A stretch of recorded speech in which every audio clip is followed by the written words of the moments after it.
Welcome to the CJ Moneyway Show podcast, the podcast show where we unlock potential one dream at a time. Today, we have another guest whose journey is truly worth hearing. Sit back, relax, and enjoy the Moneyway experience.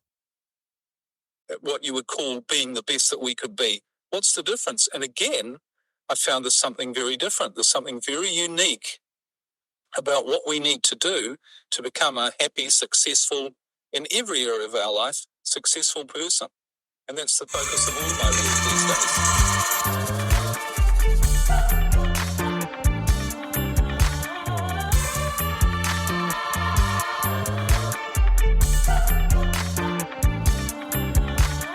Welcome, my good people. Welcome to the CJ Moneyway Show. And I'm with your host, CJ Moneyway. Let's get it. What's up, my good people? Welcome to the CJ Moneyway Show.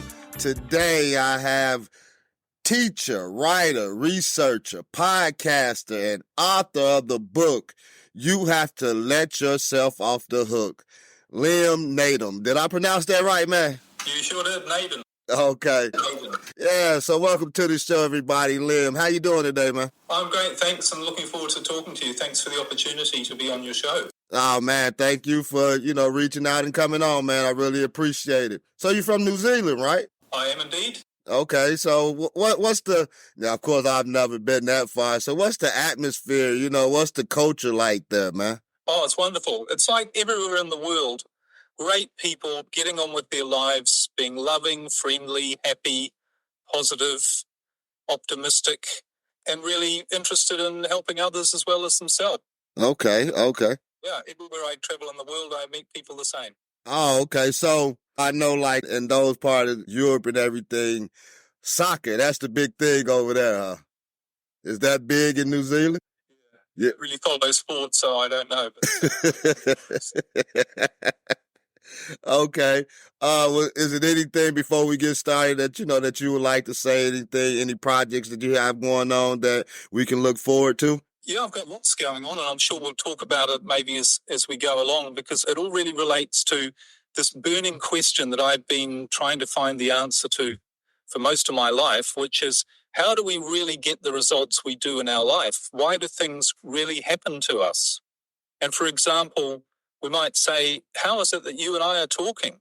Mm-hmm. And we might think we've planned it, but actually there's something else going on. Yeah. That's the basis of really, and hopefully I can share some of this with your audience, to start to think what you think is your life is not what's really going on. There's something else going on, but it's something far more exciting than you realize. It's something you have control over, and it's something that you can use really to make your life as good as you want it to be. Okay, that sounds very interesting. So, Liam, tell us, what is the Growing in Love podcast? As you being a podcast host and having your own podcast, what is that podcast all about, man? When I started off in my coaching work, I started off in the area of marriage and relationships. And I found that it was an area I really wanted to study and figure out, why is it that some people have fantastic relationships, marriages, and they could have been together for 30 years, and it was like they'd only just met. They were best friends, they did everything together, they were absolutely rock solid in their relationship, and it seemed to get better with time. But they're only the tiny, small percentage. And yet most people in a marriage or relationship seem to me, including myself, were struggling with problems and, ending up in divorce. I mean, more than half of marriages end up in divorce. So I thought, what's the difference between people who make it work and what is unfortunately the vast majority of people who seem to struggle with relationships and find it difficult? And that really led me on a discovery of research to see that these people, the small percentage of people, were doing something very different to what most people were doing in their relationship. So I developed this into helping people with their marriages. And what I started to notice was it was really helping people turn their marriage around, even sometimes from the brink of divorce. A couple, one of the other said, I want a divorce. I'm sick of it. It's not working. And the other person was able to use some of the ideas that I had to turn the situation around. So I started to help people with their relationships, and that really developed into some coaching programs, which I still have and I still do with people, Mm-hmm. and also a podcast called Growing in Love for Life. That was the first of 3 podcasts I actually host, and that's all about marriage and relationships and, figuring out or learning what the small percentage of successful people do in a marriage and relationship that everyone else isn't doing, so that when you do it, you get the same results. And it doesn't matter where you are in your situation at the moment. Once you start doing the right things and stop doing the wrong things, you get a completely different result. Mm. And that led me on to my next podcast, or the one my work expanded into that, to say, well, what is it about successful people? Not just success in relationships, but success in life. Because every now and then you meet somebody who really is happy, who really is successful, not just on the outside, not just with lots of money and they're miserable, Mm-hmm. but they're really happy. They might not have a lot of money, but they're truly happy and fulfilled and excited about life and positive and optimistic. And they're the people you really feel good being around. That's the definition. They're what you'd call successful people. They're enjoying life to the full. Mm. And I thought, what's the difference between those people and the vast majority of us who are stressed, unhappy, struggling, who are not? Something very different. There's something very unique about what we need to do to become a happy, successful, in every area of our life, successful person. And that's the focus of all my work these days. That's interesting, man. That you can go that far and that deep into the thought, as far as what makes a person successful, like what, not only from the outside, having money, being able to go buy whatever you want to go buy, but from the inside, being happy from the inside. Cause a lot of times if we're not happy within, we could be miserable even with money. So I understand what you're saying on that level. As far as being a podcaster, and I want to ask people that comes on the show that also host their own podcast, because I haven't been on anyone else's show as a guest. So before I ever do, I just want to, pick you guys' brains a little bit. What is the difference between hosting a show and asking questions and being a guest on the show?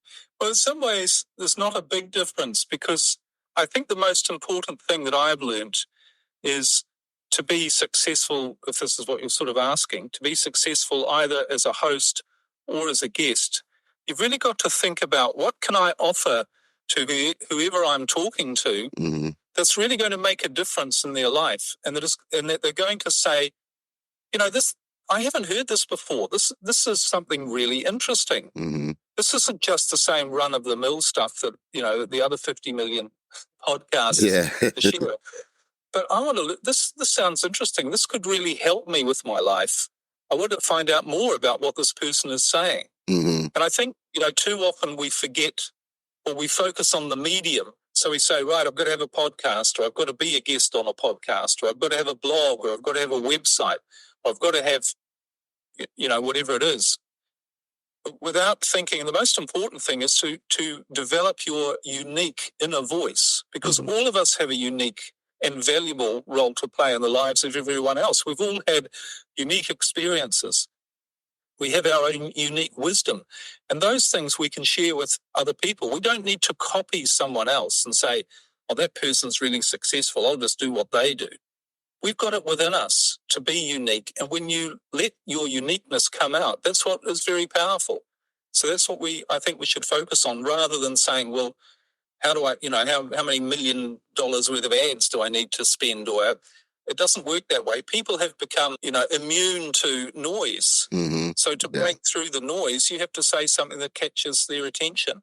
It's Okay. different and unique. Okay, just be your authentic self, because like you say, we all have something to give, just like with this platform that I'm trying to build. My platform is, trying to get people's stories out. I did it for the community, for a lot of people that actually, didn't have a voice and wouldn't be on a bigger podcast. And so that's what, I tried to build. And so I'm excited to have someone like you, with vast experiences and things of that nature, a man with a lot of wisdom. Because if you could teach a podcast on how to stay married,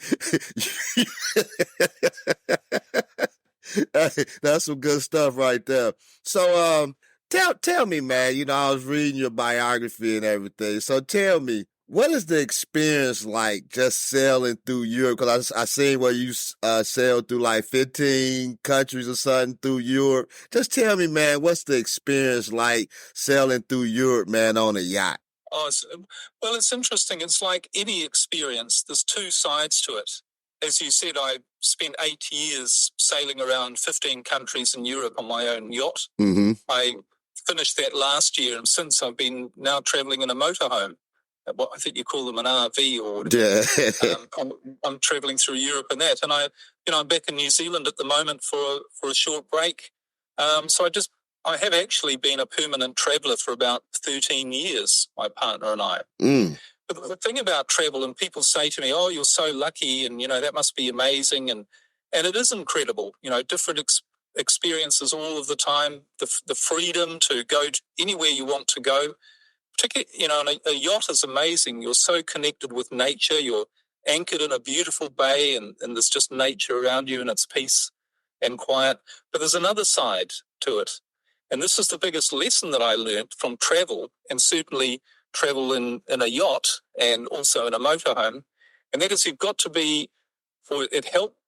develop the skill of coping well with uncertainty. Mm. And most people can't cope with uncertainty. But on a yacht, you've got to be prepared to say, here we are anchored in this beautiful bay, but the wind has changed and we need to leave right now. Mm-hmm. Or you can plan a journey to be sailing to a destination, and the weather might change, and you say, you have to make a decision. We're not going to get to that destination. We need to change course to somewhere else. Mm. So, and you arrive in places and they're not what you expect them to be. So you arrive in a place and you go, this is absolutely incredible. I didn't think it'd be so beautiful. We're only going to be here for a day. We'll stay here for a week. Mm. That happened when we were sailing down the coast of Greece. And Turkey was just right next door, the country. Mm-hmm. Partner and I said, Turkey didn't really appeal to us as an idea, but we'll just go there for a couple of days just to have a look at what Turkey was like. We got there. We stayed for over a year. It was the most incredible country. The people are wonderful, the food, the scenery. So you have to be prepared when you're on a boat and when you're a constant traveller to make decisions all of the time. And some people find that tiring. Most people find that tiring, which is one of the reasons most people never, unfortunately, take much of a risk and go out and do something different, because they want to know that it's going to work out. They want to know everything that's going to happen before they make a decision. But when you're on a yacht, you can't do that. You have to make decisions all the time. You have to change your mind and do things differently. Sometimes things don't turn out very well. You might, on the opposite side, say, we're going to go here for a month, and you only go there for a day because you didn't like the place. But that's a wonderful strength to develop, a wonderful thing that I'm grateful to have developed, which is to cope with and deal with uncertainty and make your decisions one at a time. Not try and plan things out a year in advance, Mm-hmm. but just take it a step at a time. And everything works out perfectly that way. Man, I think that's cool, man. Like you say, you have to be prepared, because like one of my last guests, we were just talking about just being out on the ocean and out there in the sea, and there's things that can happen, or things that you have to think about. Like you say, you have to change course because the weather might get bad or whatever. So just the uncertainty of when you're out there like that, I think that's a cool experience. One day I hope I can get a yacht and just sail around, man. So tell us about your latest book, man, Marriage Uncounseling. Right. Well, this has really come from my experience of what we've been talking about, which is that most people, unfortunately, are doing the wrong things with their marriage and with their relationship. Mm-hmm. And many people who've come to me for help and done my coaching programs or even done private coaching with me, most of them have tried some sort of counseling. Nearly all of them have said to me, regrettably, that it didn't really help. In fact, often it made things worse. And I'm not trying to criticize counseling or bag it per se, but what I noticed is in my experience of counseling as well, and what people were explaining to me, was I was thinking, this doesn't really fit in with my understanding of what really works to heal a relationship.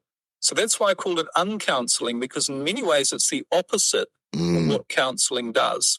Because when you think about it, if you go to a counselor, if you're a couple, or any sort of counseling, but particularly marriage counseling, if you go to a counselor to heal your marriage, what tends to happen is you go into and you work on the problems.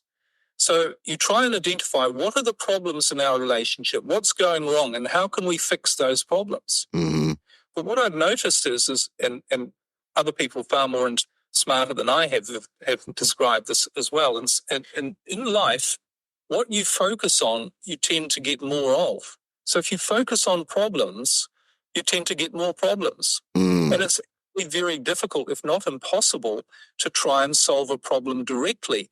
What you need to focus on is the solution. So that's what uncounseling, that's why what my book is all about, is changing your focus. Instead of being on the problems, focus on the solutions, focus on where you want to go, and changing what you're thinking and doing that's in harmony with that, not just focusing on the problems. Because the other thing with problems is, as most people find, if you focus on problems, you can never get rid of them. Even if you think you solve a problem, more seem to keep coming along. And this is actually to do with how the brain functions. But that's what my book is all about. That's what uncounseling, that's why I've called it uncounseling. It's to focus on the solutions, focus on what you want, and you find there's actually an easier path to getting there. We'll be right back. Don't miss out on CJ Moneyway's book, Both Eyes Open and Both Eyes Shut. And get ready to pre-order his upcoming release, The Issues of Life, coming soon. Moneyway, aiming to inspire. Oh, okay. Yeah, that sounds interesting, man. You know, like you're saying, and that's different because, you know, like a lot of people, like you say, go to counseling and we're trying to get to the root cause of the problem. And then, like you said, then a lot of times as we trying to get to that problem, we opened up Pandora's box and realized that those problems have mounted up to different type of problems. And a lot of times, you know, as you as a counselor, and I know you can tell this and describe this to me better than I can, is that when you don't handle an issue right there, then it mounts up to where the couple or the marriage, you know, people that's married, they don't talk about it. And so it mounts up until, you know, you get angry and sometimes that person don't even know what's really wrong. You know what I'm saying? Or because you thinking about something that you think that somebody should have did or that your spouse should have did, but they had no clue that, you know what I'm saying? So basically, sometimes it could be misunderstanding or things that we can talk about that we don't, that mounts into problems long term. Well, here's the thing, and I say this to people, and anyone listening or watching might like to think about or answer this question for themselves. But if you're in a marriage or relationship, was there ever a time when you didn't have problems, when things were going really well, when things were easy and fun and stress-free, and you absolutely loved being in that relationship? Was there ever a time? And for most people, there isn't a time. And when was that? That's when you first got together. That was when the relationship was new and fresh, and you weren't focusing on problems. You weren't trying to fix things. You weren't worried about the things that were going wrong or what the other person was doing. You were just there having a good time. And the thing to realize is what you were doing and thinking then is very different to what you do and think when you've got problems. So all you need to do, and this is the basis of much of my coaching, and it's in the Marriage and Counseling book, what you need to do is figure out, what was I doing and thinking when I didn't have problems and stress in my life? I need to, and realize I'm not doing those things anymore. I'm doing all these other things that are making things worse. I need to go back to the thinking and doing that I did when things were going well at the beginning of our relationship. And it's not that difficult to do. It's not just about, oh, things were new and fresh and exciting then. Things can be new and fresh and exciting now. I've met people who've been in a marriage for 30 years, and it's like, as I mentioned earlier, it's still new and fresh and exciting. There's a way to make your marriage new, fresh, and exciting, no matter how long you've been together. But you need to do those right things. You need to do and think, and it's a lot to do with your thinking as well, what you were doing when things were going well, not trying to fix things when they're not going well. If that makes sense. Yeah, that makes sense. It makes it, like you say, when you first start off, you're just happy, you just want to be around each other and just go out and do things and whatnot. So it makes sense. You say, get back to that thought process before all the other things, got added on to it. So yeah, that makes a lot of sense. So you have a course, a master class, Let Yourself Off the Hook. Can you explain that to us, man? Like, what do you mean by when you say let yourself off the hook, and what do this class entails of? Well, what most people are trying to do in life is they're trying to solve problems, just like we've been talking about. They've been trying to solve problems. They've tried to reach goals. They've tried to figure out how they can be happy. They've tried to work towards things to try to be happy. But most people are struggling. Mm-hmm. And what they're doing, the reason they're struggling is that they're using the wrong part of their brain without knowing it. They don't understand. Most of us, we've never been taught how this machine works, our brain works. So you will never figure out all of those things. You'll never live a life to your full potential when you're in the state of struggle and stress and trying to push and work things out. So what you have to do is you have to let yourself off the hook. And what letting yourself off the hook means is giving up that struggle, giving up what you think is your control, and allowing what is within all of us. And this isn't woo-woo, this is biological. We have this energy, this creative energy that flows not only through us, but through every living thing. But this is a biological law, if you like. So we need to start to allow that to flow through, because when we actually do that, when we let ourselves off the hook, stop putting the pressure on ourselves, what we actually do is we activate a different part of our brain, a different part of our biology.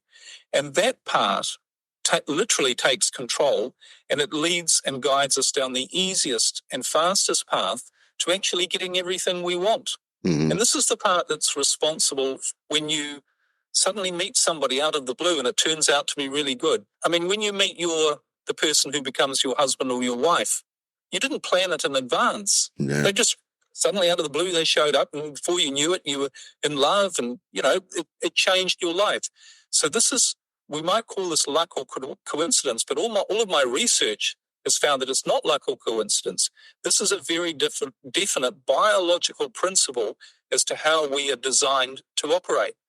But you can only activate that part of your brain. You can only see it work in your life when you let yourself off the hook, when you stop trying to be in control through struggle and force and trying to make things happen, because that literally, on a biological level, that blocks this other part of your brain. It prevents it from operating. So when you talk about part of your brain, so I guess that when you say that, this is part of your webinar that you teach, Unlock Your Brain's Hidden Power?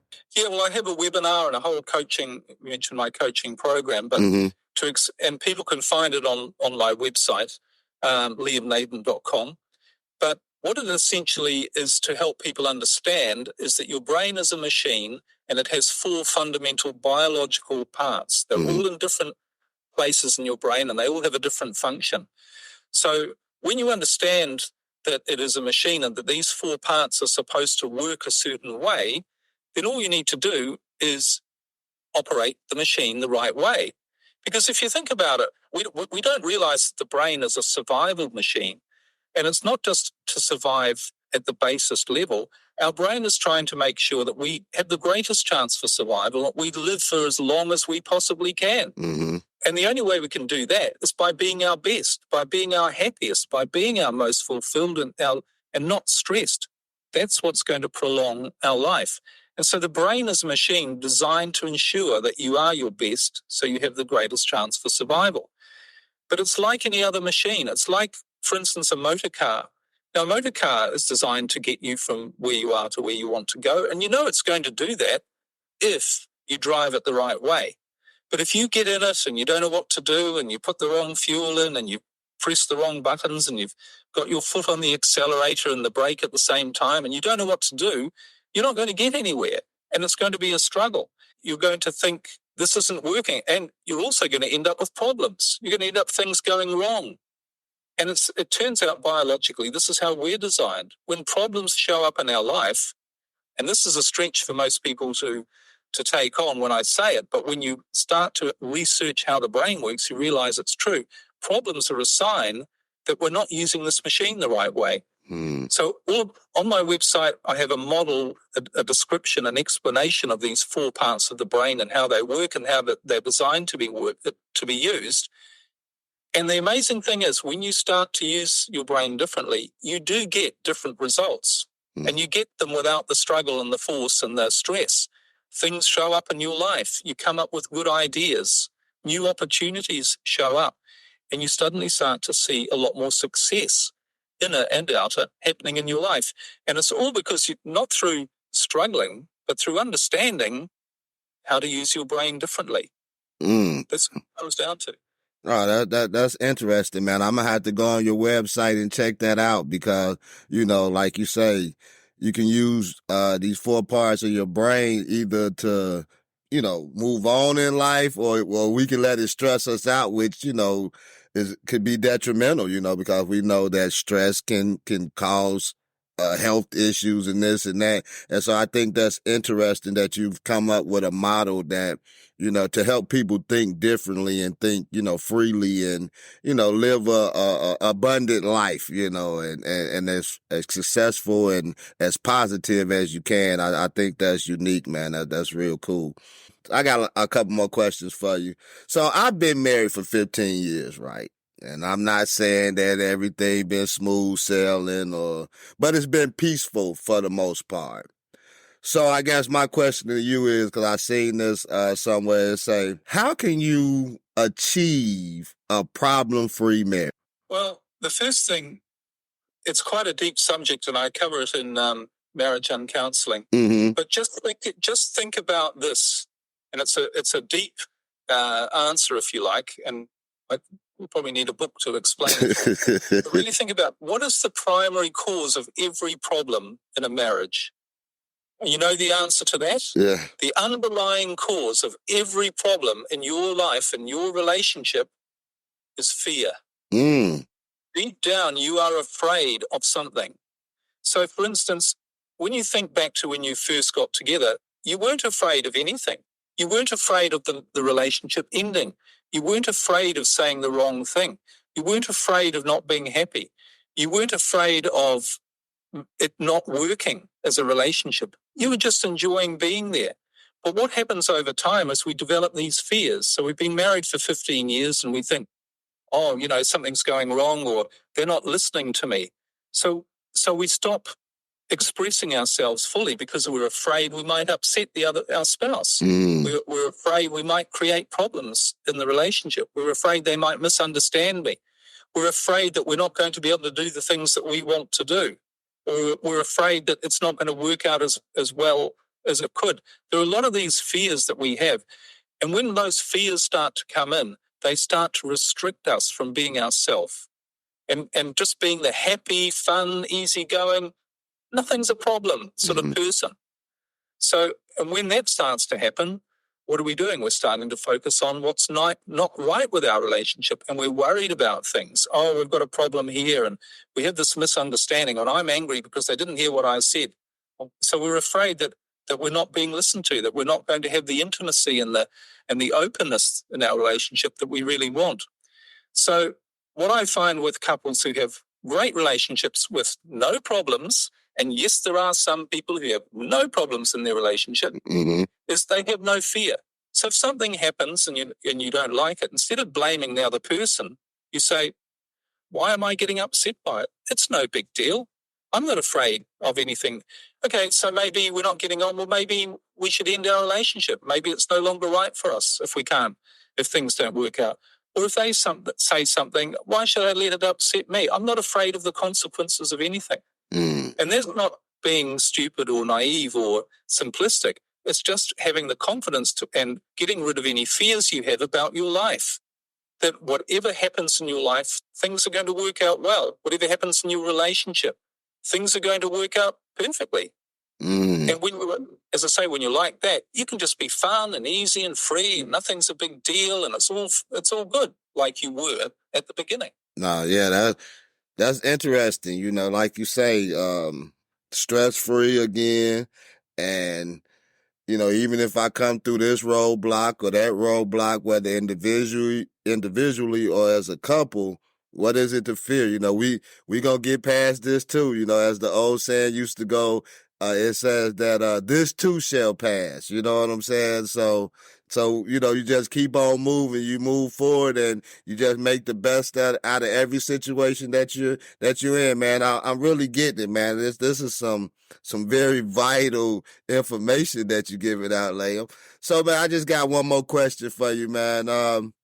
So, in your own words, how did you discover true success?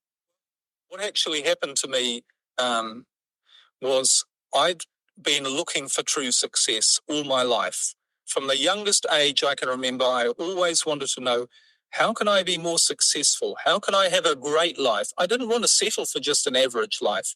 So I did lots of things, and I always was working hard to be the best that I could be at anything that I was doing. And I was constantly, even as a child, maybe not quite so consciously then, but I was always looking throughout my life, what do I need to learn? What do I need to do? How can I achieve more? How can I be more? How can I reach higher goals? And I became very outwardly successful. I became a millionaire. I had my own businesses. Things were going really well. I was traveling. I had a yacht. I had all these things. But I wasn't really happy on the inside. And I kept thinking, I haven't found the answer yet to being successful. I need to learn more. I need to do another course. I need to go on another seminar. And I went to seminars all over the world. I read lots of books on everything you could think of: religion, spirituality, self-help, personal development, goal setting. I learned any technique I could, but I still wasn't really happy. And then something happened when I was in my mid-40s that should never have happened to me, being an expert on what success is and how to achieve success. I never felt I'd quite got there, but I knew everything about how to get there, and I was on the path. But what happened was I went from being a multimillionaire to literally losing everything overnight. And I became homeless. I had to move in with my elderly mother and sleep on the sofa in the living room in her small apartment. And I thought, everything I've learned about what success is and how you achieve success, I have to throw that all away, because this wasn't on my goals list. This wasn't in my plan. I know how to be successful. I know how not to be homeless and penniless. So why has this happened to me? And when I realized that everything I learned was not actually helping me be more successful, and I realized that nearly everybody I knew who was also trying these approaches to be successful, they weren't really successful either. They were stressed. They had problems. I thought, I need to try a different approach. And I tried a different approach, and that's when everything changed in my life. And I went from being an unhappy, stressed millionaire to a happy millionaire, but with all the freedom, doing things I truly loved, waking up in the morning and realizing what true success was. And true success is nothing more than feeling good, than being happy. Because if you ask any scientist, biologist, spiritual person, throughout the teachings of all of science and all of spirituality, they tell us what true success is. The definition of true success is being the best that you can be, being happy, being fulfilled. And I realized that that's the answer. When you focus on that, and when you use this machine, which is designed to bring you that success, it's going to happen. But it doesn't happen, as I said earlier, through struggle and force. And that's not using your brain the right way. That's not natural. That's not biologically the way we're designed to operate. Oh, man. So that's cool, man. I thought that was interesting where, you know, just the humility that you speak with, as far as being open about how, you know, you went from this and then to being penniless and staying with your mother, but you built yourself back up, man. And that's what true success stories are all about, man. I love it. And I'm glad you came on today, man, and shared that with us. I think a lot of people can, you know, take something from that, because, you know, a lot of times we get down, or if we have something and then we lose it, you we become down on ourselves and feel like that there's no way out of that, or that we can't get back up from that, but, you're a living example that, hey, just be happy, be free. It says in the Bible, the Bible, a lot of people profess to believe in the Bible and believe in God and all of that. But the Bible is an instruction manual on how to use your brain. Mm-hmm. And the Bible tells us this constantly, to not be afraid. Yeah. Don't worry. Give no thought for tomorrow. You will be provided with what you need. Mm-hmm. Do not worry about what you shall eat, drink, or wear. This is all be provided for you. So if we really knew that, why are we all stressed and worried and trying to force things to happen? Yeah. Because we don't realize that that is true. We will be provided for. All of nature is provided for. Mm-hmm. But the way to do that, we can only do that if we're using our machine, our brain, and who we are, if we're operating in the right way. If we're like the car, if we're using it the wrong way, we're not going to get those results. Mm-hmm. So speaking to people who have a spiritual basis, really think about what God is saying. God is saying, I've created you to be the best that you can be, to be happy, to have an abundant life like all of the rest of nature does. And I've given you a machine that will guarantee that will happen. It's called your brain, and you just need to use it the right way, like I've taught you, which means not to worry, not to get stressed, not to be afraid, and just allow it to happen. That's what it's all designed to do. So we've been told this a million times, but we don't believe it because we don't understand. We can think about it as a spiritual idea, but we don't understand this is pure biology. The way your brain works to make you the best that you can be and have the best life possible is as much a principle of nature as the law of gravity. And you know that if you want to walk out a 10-story building, it doesn't matter how much you pray, how much you believe, how much work you've done into changing your thoughts and how determined you are, you're going to fall to the ground. Mm-hmm. You are controlled by nature. And it's the same with your brain. You are controlled by your brain. When you use it the right way, your life is going to unfold for the best, which is what it's supposed to do. If you use it the wrong way, you're going to end up with problems and stress. It's as simple as that. It's pure biology. Yeah, and I like the way that you added the spiritual element to that, as far as, like you say, the words say that even the fowls of the air, God feeds them. And so what makes you think that God wouldn't feed or provide for you? What he say is, if like a father, if he would give his son something, to eat, or wouldn't withhold from him, why would you think that God would withhold from you? So yeah, I love the spiritual elements. I love talking about the word of God, man. That's one of my things. God is sitting up there going, look, I've given you the machine. I've given you the instruction manual. I've told you what to do. Don't worry, it'll all be provided for you. I'm frustrated because you're not doing it. I can't stop you from having problems because you're not doing what I'm telling you to do. Exactly. And the reason we don't do it is we don't understand. And it's explained in the Bible how the biology works. But what I've done is I've taken the scientific and the spiritual and combined it into this easy to understand model, so that when you see this model, this explanation of how your brain works, it's like getting the instruction manual for a car. You suddenly go, oh, it all makes sense now. This is how I should use it. Right. And you do it. So that's why it's so powerful, all of this. This isn't just having faith and wanting to believe, because most people who say they have faith, they don't really. They're just hoping. Yeah. There's a big difference between hoping and understanding. When you understand how it works, that's what real faith is. Yeah, yeah. And like you say, some of us, we have faith, but we still have doubt. And like the scriptures say, you say, Lord, I believe, but help me with my unbelief, but you want him to help you with your unbelief. But before he said that, he said, I believe first, but help me in my unbelief. And so a lot of us just have unbelief. Hey, so Liam, man, I really appreciate you coming on the show, man, and giving us your wisdom on how the brain works, man, and enlightening us about your journey through the 15 countries in Europe, man. I think that's very exciting. I wish you great success with your book. the counseling book, and with your course, man. Let yourself off the hook. So, like I said, I'm gonna go on your website. I'm gonna check out the how the brain functions myself. And so, anything else that you have to say, man, before we leave? No, thank you very much for having me on the show. And I really encourage people, as you've been saying, to really think, instead of trying to focus on the surface stuff, focus on how it actually works.